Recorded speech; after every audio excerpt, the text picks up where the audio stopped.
Today I want to discuss having faith and how it has related to being patient.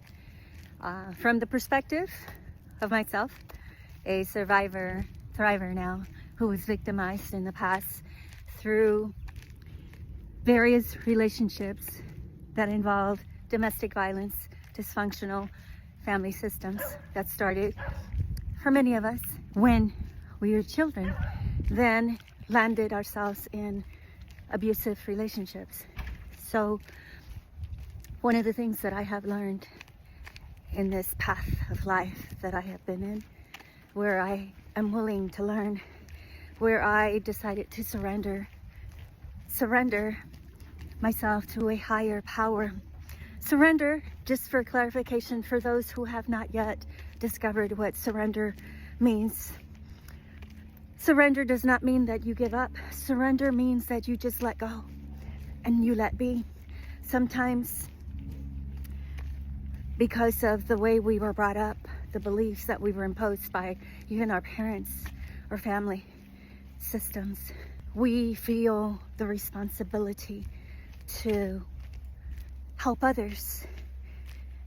But what is ingrained in us, as far as my perspective, is that we have to help others. You cannot ever, and I mean ever, put yourself first.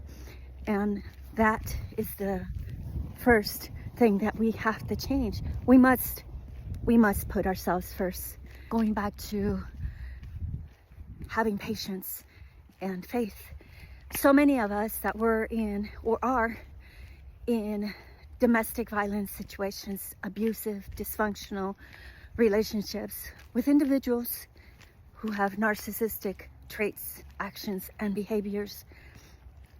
You are constantly on survival mode, where you have to be prepared to react, or you're always trying to figure out to avoid the next major tantrum that dysfunctional, mentally unstable, emotionally unintelligent individual. When will their next blowout?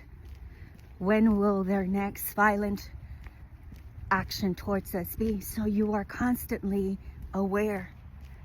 And it is not being aware like in a peaceful aware. You are aware, full of anxiety, full of anticipation, because at any moment you could be struck, you could be yelled at, you could be humiliated,